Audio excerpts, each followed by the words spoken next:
बच्चों, मैंने कल वीडियो में बताया था कोलाइडी विलयन की प्रॉपर्टीज़ चल रही थी, जिसमें मैं तुम लोगों को क्या क्या बता चुकी हूँ। अणु संख्या गुणधर्म, वैद्युत आवेश, ब्राउनी गति, टिंडल प्रभाव, वैद्युत कण संचलन एक्सप्लेन कर चुकी हूँ। ठीक है, आज हम बात करते हैं स्कंदन। स्कंदन का मतलब कोगुलेशन।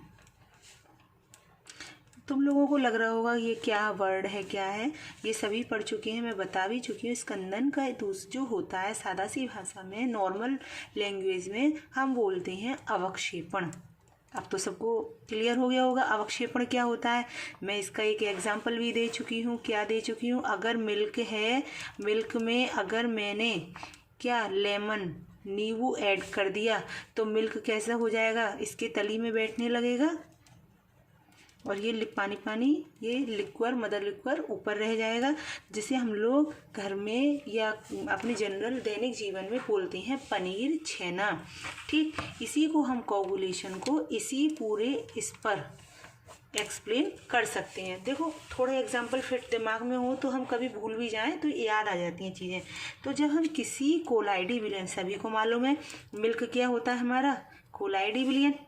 जब हम किसी कोलाइडी विलयन में वैद्युत अपघट्य मिलाते हैं, ठीक है, इलेक्ट्रोलाइट, लेमन है, मैंने वैद्युत अपघट्य मिलाते हैं तो कोलाइडी कण, कोलाइडल पार्टिकल्स उदासीन होकर, न्यूट्रल होकर अवक्षेपित हो जाते हैं। इस घटना को अवक्षेपण या स्कंदन कहते हैं। ठीक है, तो फिर से सुनो, जब इसे अब इसको देख के बोलो। जब हम क्या बोलेंगे, जब किसी कोलाइडी विलयन में क्या मिलाते हैं, वैद्युत अपघट्य मिलाते हैं तो कोलाइडी कण उदासीन होकर अवक्षेपित हो जाते हैं। इस घटना को स्कंदन या कोगुलेशन कहते हैं। जैसे एक साधारण सा एग्जाम्पल एक और बच्चों, जैसे ब्लड होता है हम लोगों का, ब्लड भी हमारा कोलाइडी विलयन है, कोलोइडल। ठीक, तो यहाँ पर ब्लड जब लगता हमारे, तुमने देखा होगा शेविंग करते टाइम जब यह ब्लड निकलता है तो क्या करते हैं, उसे फिटकरी लगा लेते हैं। फिटकरी लगाकर देखा होगा तो फिटकरी में क्या होते हैं, हमारे धनात्मक कण होते हैं, है ना। तो इसको दोनों जब आपस में फिटकरी इससे ऐड करते हैं तो ये क्या हो जाता है, अवक्षेपित हो जाता है ब्लड, और ब्लड का बहना क्या हो जाता है, रुक जाता है। तो इसी को क्या कहते हैं, कोगुलेशन, स्कंदन, थक्का जम जाना। ब्लड को अगर बाहर कट लगा है उसे रोकना जरूरी होता है, उसका स्कंदित करना जरूरी होता है, लेकिन बॉडी के अंदर ऐसा नहीं होना चाहिए, ब्रेन हेमरेज हो जाएगा। ठीक है, ब्लड के क्लॉट्स जो बन जाते हैं वो खैर छोड़ो, स्कंदन की बात करी हमने। जब हम किसी कोलाइडी विलयन में वैद्युत अपघट्य मिलाते हैं तो कोलाइडी कण क्या हो जाएगा हमारा, उदासीन होकर अवक्षेपित हो जाता है। इस घटना को हम क्या कहते हैं, कोगुलेशन कहते हैं। जैसे एक एग्जांपल और दूं कि जब हम आर्सेनियस सल्फाइड के कोलाइडी विलयन में, आर्सेनियस सल्फाइड AS2S3, ठीक, और इसका कैसा विलयन होता है, नेगेटिव वाला ठीक है, सल्फाइड के नेगेटिव चार्ज होता है।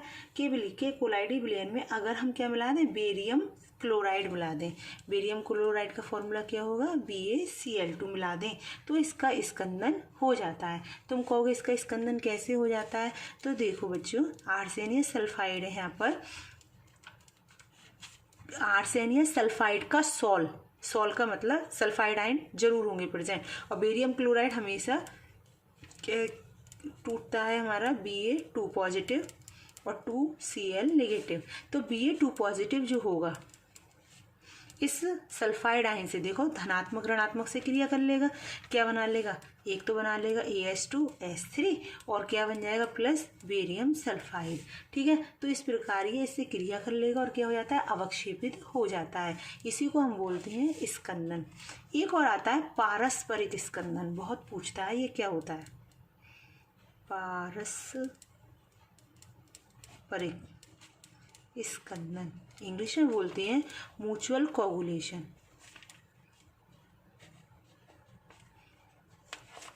ठीक है, तो म्यूचुअल कोगुलेशन क्या होते हैं, जब दो विपरीत, पहले मेरी डेफिनेशन, जब दो विपरीत आवेशित द्रव विरोधी सोल को सबसे पहले विपरीत हों और कैसे हों, आप विपरीत आवेशित और कैसे हों, द्रव विरोधी सोल। ठीक है, तो सोल को परस्पर उचित अनुपात में मिलाने पर दोनों सोल एक दूसरे को अवक्षेपित कर देते हैं। इसे सोल का पारस्परिक स्कंदन कहते हैं। जरा एक एग्जाम्पल भी सुन लो अब कि एक तो द्रव विरोधी मतलब पढ़ाई विरोधी बच्चे हैं और दोनों ही कैसे हैं, विपरीत आवेशित, पॉजिटिव और नेगेटिव। ठीक है, तो इन्हें क्या कर दें, अगर आपस में मिला दें तो दोनों ही एक दूसरे को क्या कर देंगे, अवक्षेपित का मतलब क्या करेंगे, दोनों ही भाग जाएंगे। ठीक है, पढ़ेंगे नहीं ये लोग, तो अवक्षेपित का मतलब पृथक हो गए। तो जब हम द्रव विरोधी, ठीक, तो सबसे पहले क्या, विपरीत आवेशित दो विपरीत आवेशित द्रव विरोधी सोलों को परस्पर उचित अनुपात में मिलाने पर दोनों सोल एक दूसरे को अवक्षेपित मतलब पृथक, ठीक है, तली में बैठ जाना, अवक्षेपित कर देते हैं। इसे सोलों का पारस्परिक स्कंदन कहते हैं। अब इसका एग्जाम्पल तुम बताओ कैसे लिख सकते हो कि जब, देखो, जब फेरिक हाइड्रोक्साइड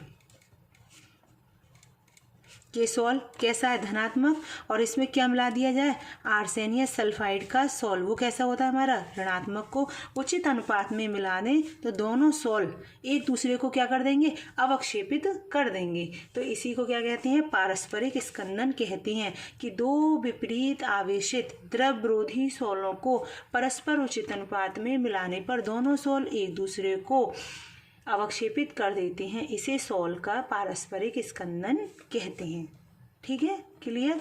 इसी के अंदर एक और टॉपिक आता है हमारा हार्डी-शुल्जे का नियम, बहुत इंपॉर्टेंट है ये भी, ये स्कंदन के अंदर ही चल रहे हैं।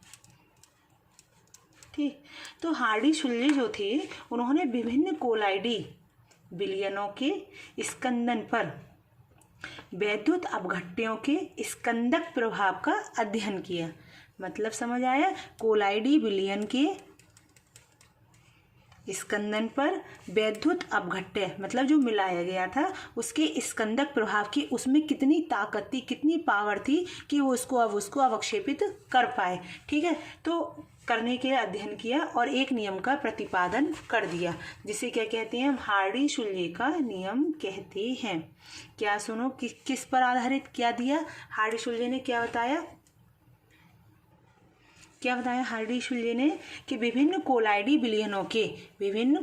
विलयनों के स्कंदन पर, कोलाइडी विलयन के किस पर, स्कंदन पर, और वैद्युत अपघट्य, ये वैद्युत अपघट्य जो मिलाया हमने, इसका क्या, स्कंदक प्रभाव, कि उसमें कितनी ताकत थी, कितनी पावर थी कि उसने उसको अवक्षेपित कर दिया। ठीक है, तो इस नियम के अनुसार तो हार्डी-शुल्जे ने ये बताया, किसी सोल का अवक्षेपण करने में, ये सोल कोलाइडी विलयन को क्या बोलते हैं, सोल, तो किसी सोल का अवक्षेपण करने में वह आयन प्रभावी होता है जिसके आवेश का चिन्ह कोलाइडी कणों के आवेश के चिन्ह के विपरीत होता है। किसी सोल का अवक्षेपण करने में वह आयन, कौन सा आयन, जो उसमें वैद्युत अपघट्य मिलाया होगा, ठीक है, वह आयन प्रभावी होता है जिसके आवेश का चिन्ह कोलाइडी विलयनों के आवेश के चिन्ह के क्या हो, विपरीत होता है, और आयनों का स्कंदक प्रभाव आयन की संयोजकता बढ़ने के साथ बढ़ता है।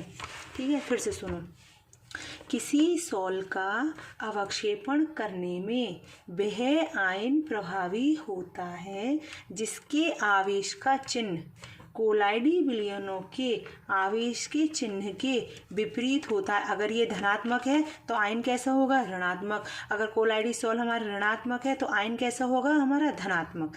तो वह आयन प्रभावी होता है जिसका आवेश का चिन्ह कोलाइडी कणों के आवेश के चिन्ह के क्या हो, विपरीत होता है, और आयनों का स्कंदक प्रभाव आयन की संयोजकता बढ़ने के साथ बढ़ता है।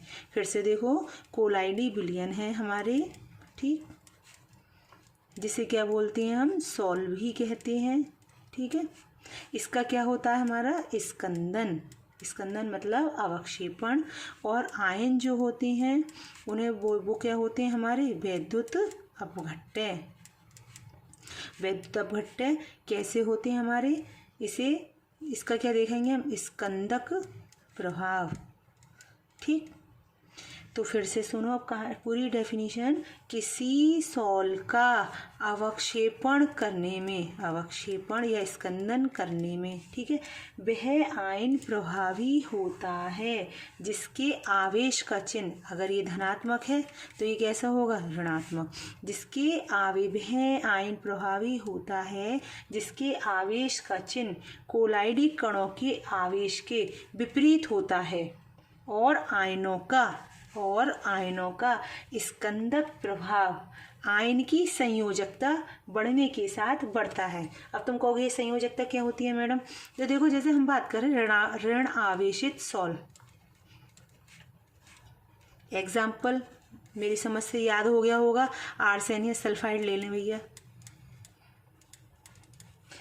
सॉल के प्रति, अब ये कैसा है हमारा ऋणावेशित सॉल है, नेगेटिव है, तो इसके लिए कैसे आयन चाहिए बताओ, आयन कैसे चाहिए हमें, धनात्मक चाहिए, क्योंकि ये नेगेटिव है तो ये कैसे चाहिए, धनात्मक। तो सॉल के ऋणावेशित सॉल के प्रति धनायनों का स्कंदक प्रभाव कैसे होगा, उसकी संयोजकता, एक Na पॉजिटिव है, एक Mg2 पॉजिटिव है और एक Al3 पॉजिटिव है। देखो ऋणावेशित सॉल के प्रति धनायनों का स्कंदक प्रभाव, बताओ संयोजकता किस पर ज़्यादा है, इस पर कितनी है, 1 पॉजिटिव, इस पर 2 पॉजिटिव और इस पर कितनी है हमारी 3 पॉजिटिव। किस पर संयोजकता सबसे ज़्यादा है, एल्यूमिनियम पर। तो इसमें बताओ किसकी सबसे अधिक संयोजकता, कौन सबसे ज़्यादा प्रभावी होगा, ये। तो यही थी कि आयनों का स्कंदक प्रभाव, आयनों का स्कंदक प्रभाव आयन की संयोजकता बढ़ने के साथ बढ़ता है। ठीक है, अब देखो जरा दूसरा धनावेशित सॉल। धनावेशित सॉल का एग्जाम्पल मुझे बताओगे कोई, FeOH का होल थ्राइस Fe3 पॉजिटिव।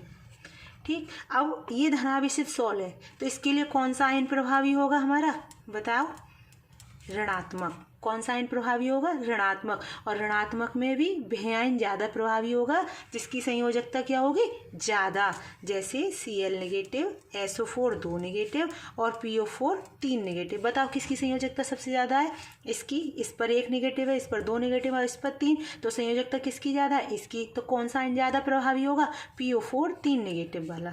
ठीक है, तो ये था हमारा हार्डी-शुल्जे का नियम कि किसी सॉल का अवक्षेपण करने में, किसी सॉल का अवक्षेपण करने में वह आयन प्रभावी होता है जिसके आवेश का चिन्ह, कोलाइडी कणों के आवेश के चिन्ह के क्या होता है, विपरीत होता है और आयनों का स्कंदक प्रभाव संयोजकता बढ़ने के साथ बढ़ता है।